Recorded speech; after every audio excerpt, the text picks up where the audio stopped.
All right, so it's 7:35 p.m. I'm gonna start this interview up. Welcome, guys. There's 3 cameras here. 1, 2, 3. Pretty nerve-wracking, but no, Siri, sorry. But yes, I have a couple of questions, actually a lot of questions for today. More about myself and where I'm coming from, what I do for life and, what I'm doing for my future goals, where it all started. So I have 10 questions here right now. So the first question is here. What made you fall in love with cars in the first place? As you guys know, I'm a videographer. I videotape cars mostly, cinematic photography and videography for cars. And I'll say when I first started, I really didn't know if I was gonna do videography for cars only. So what happened really was actually, I started off in Import Fest. I bought a whole bunch of camera gear that I didn't know how to use, and I went straight to Import Fest. From there, I started taking videos of a whole bunch of people's cars, thought I was cool, and then it wasn't. It was not cool at all. I was really garbage, and I didn't know how to really actually videotape. And I didn't know how to maneuver angles, and I didn't know how to rise the aperture up, the ISO, I didn't know anything about cameras, so I just left it on auto mode and did what I had to do. I forced myself to actually learn. What made you fall in love with cars in the first place? I grew up with a lot of cars. I grew up with the influence of cars. I saw cars in the streets. I used to name cars. I would find out if a car from a mile away is a Nissan, is a Mercedes, is a BMW. Back then, I remember when I first really wanted to buy a Nissan Altima. I didn't have any money and I couldn't buy it. But I ended up just waiting, and my first car was an Audi. I really loved Audi. The first time I ever touched an Audi, I liked how it drove. I'm pretty sure there's so many other cars out there. And I'm not pretty sure, but I know for a fact that there's way better cars out there than my car. But I really loved it, and I had to wait for my car to get it. So I really like my car. But yeah, I just love the idea of not obtaining and trying to obtain something that's like out of this world, and that's where cars come into play. A lot of the cars that you see nowadays, they're very unattainable, and I like that. I like how it's not attainable and something that you have to work hard for and strive for. So what made me love cars basically is the people the community that brings the cars around and basically uplift people based on their cars. There's a lot of people with cars nowadays that can uplift the whole community. Just one Ferrari parked right here and one right here, and let's say a Lamborghini right here, it's game over. Like, you're bringing a community of people together and you're uplifting their spirits. So I loved cars from the very beginning, and I started doing videotaping for cars. What's the one video that changed everything for you? The one video that changed everything for me, I would say when I went to Dubai. Basically, I just went to Mansouri.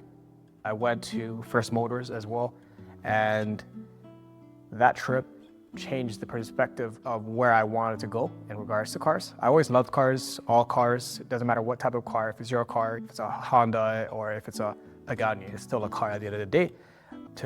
Each person has their own taste, and each person has their own need for that car. But the one video that actually changed everything for me, I would say the Bugatti Divo. I had a Bugatti Divo video, and at the time I was videotaping it, I really didn't understand and fathom that, damn, this is like one of 60, one of 20, one of 30. The cars that I'm seeing right now, they're very unattainable. So I really like that part of it. When did you realize you wanted to turn your videography into a career? If I can make money off of something that I love, why not?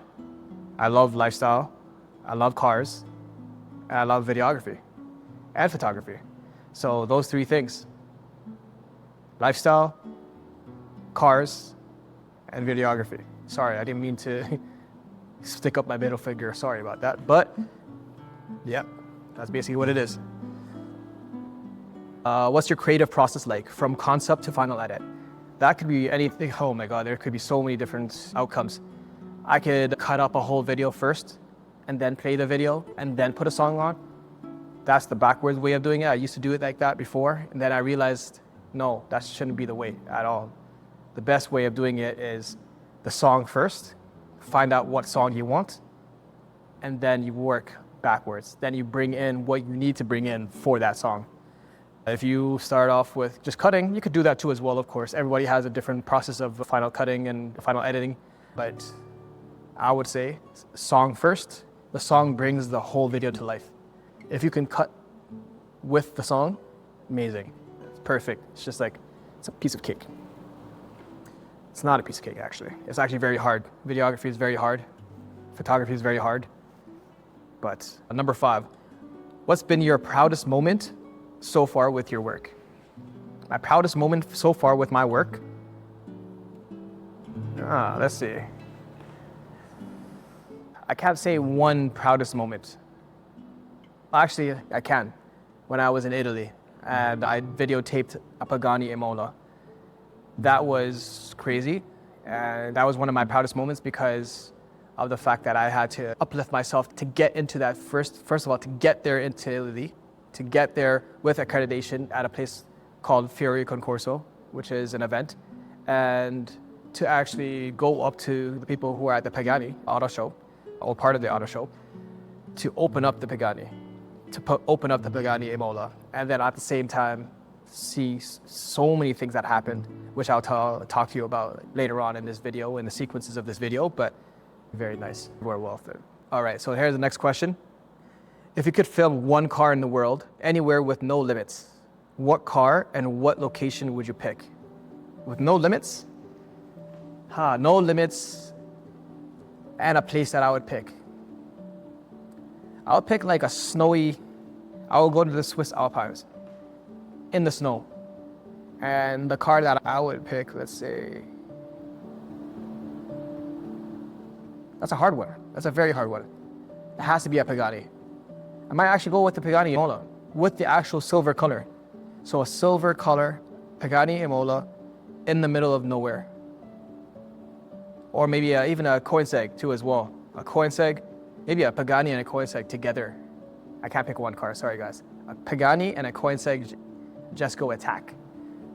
So those two cars, the Imola and the Attack, put them together, and both of them silver, and the Swiss Alpines. Just snow everywhere, cinematic, just pouring everywhere, and then videography. Yes, my fingers will be done, but it's worth it, well worth it.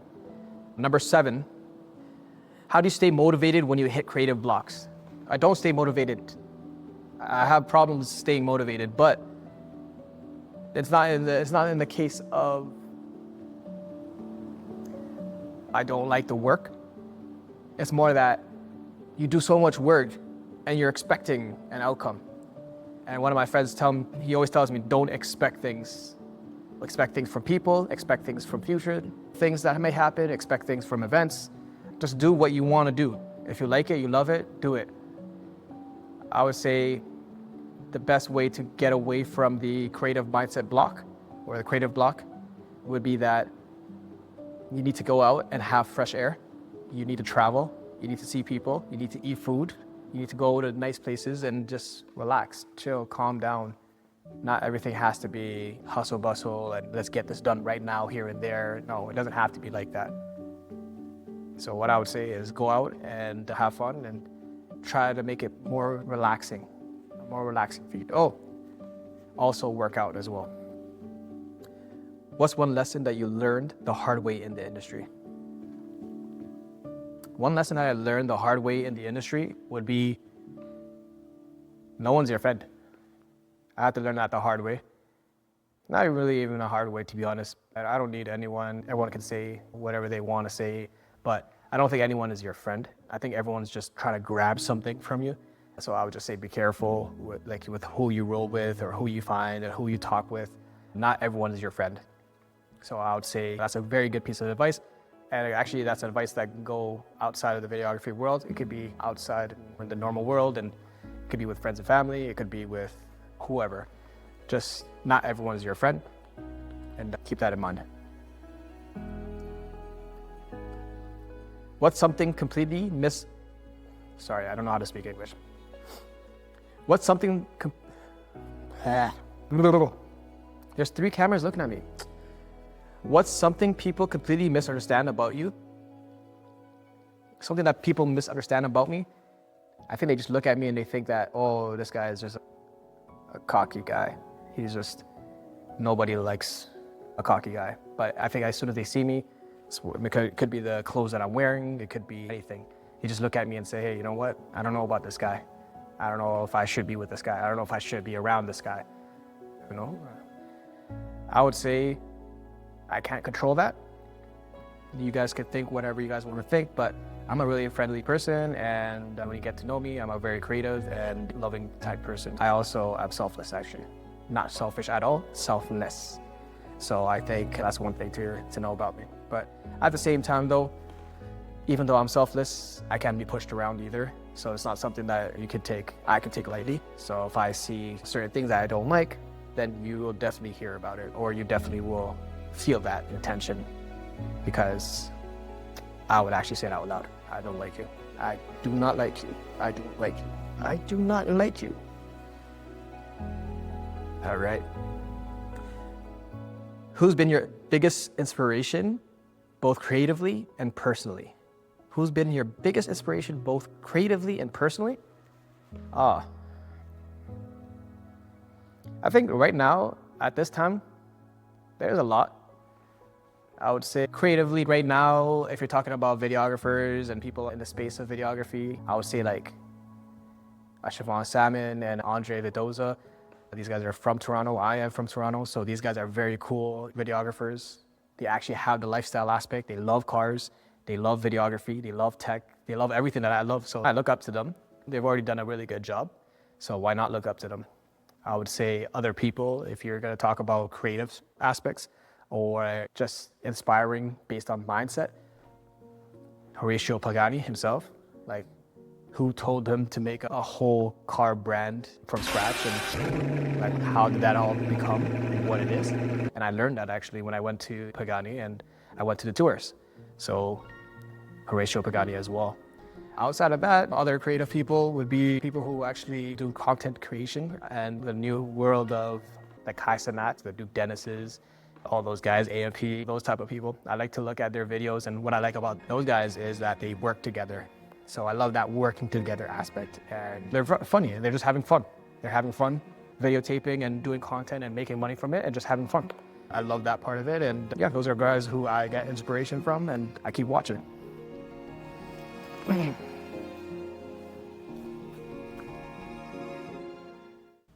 Thank you so much for watching this whole video. If you stayed this long and you like this video, please subscribe to me. It will help me a lot in my journey. A lot more to come. This was episode 1.